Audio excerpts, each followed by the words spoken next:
कादम्बरी अपनी घिनौनी हरकतों से बाज नहीं आ रही है। अब कादम्बरी जो घिनौना काम करने वाली है, अगर उसके बारे में पुष्पा और जुगल को पता लगता है, वह तो छोड़ो, भगवान भी कादम्बरी के इस काम के लिए उसे माफ नहीं करेंगे। जी हाँ, क्योंकि कादम्बरी ने रेखा के साथ मिलकर दीप्ति के बच्चे को चुराने का प्लान बनाया है। जी हाँ, तो क्या कादम्बरी का ये शैतानी प्लान कामयाब होने वाला है? क्या कादम्बरी दीप्ति के बच्चे को चुरा लेगी या फिर कादम्बरी अपने इसी प्लान में फंसने वाली? आखिर ये पूरी कहानी क्या है, चलिए जानते हैं आज की इस वीडियो में। कहानी की शुरुआत में हम रेखा को देखेंगे, रेखा जिसे इस वक्त तक यह समझ आ जाएगा कि वह कादम्बरी के लिए बच्चे का जुगाड़ नहीं कर पाएगी। रेखा ये सारी चीजें कादम्बरी को बताएगी और कहेगी, कादम्बरी जी, मैंने आपकी डिलीवरी तक के सारा जुगाड़ बिठा दिया है, लेकिन एक चीज है जो कि मैं नहीं कर पाऊंगी, जो कि है बच्चे का जुगाड़। यह सुनते ही कादम्बरी काफी ज्यादा गुस्सा पहले तो रेखा पर होगी।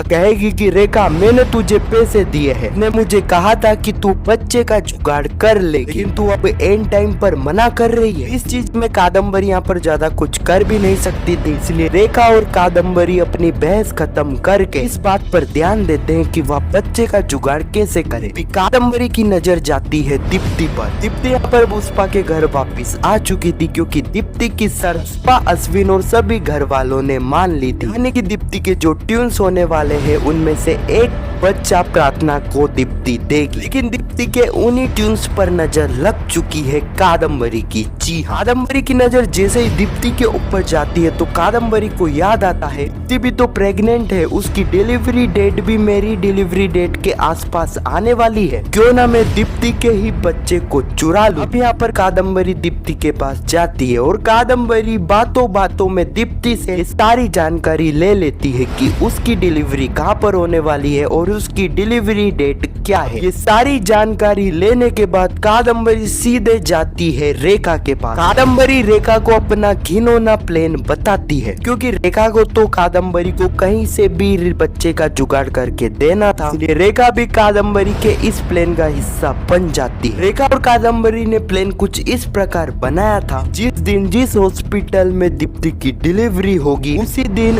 उसी हॉस्पिटल में रेखा पहुंच जाएगी। क्योंकि रेखा पहले ही हॉस्पिटल में काम कर चुकी है, इसलिए रेखा को हॉस्पिटल का चप्पा चप्पा याद है। यहीं पर रेखा दीप्ति के बच्चे को चुराने वाली है। लेकिन मैं आपको बता दूं कि वह बच्चा ना ही तो रेखा के हाथ यानी कि कादम्बरी के हाथ लगेगा, ना ही दीप्ति के और ना ही प्रार्थना के। जी हाँ, अगर आपको जानना है कि आखिर ऐसा क्यों होगा तो कमेंट सेक्शन में पार्ट 2 जरूर लिखना, उस पर मैं एक डिटेल में वीडियो बना दूंगा। तो यही कुछ कहानी है जो कि पुष्पा इम्पॉसिबल के आने वाले एपिसोड में हमें देखने को मिलने वाली है। अगर आपको यह वीडियो कैसी लगी कमेंट में जरूर बताना, और पुष्पा इम्पॉसिबल के आने वाले एपिसोड की ऐसी वीडियो के लिए चैनल को सब्सक्राइब अवश्य करना। जब तक के लिए धन्यवाद।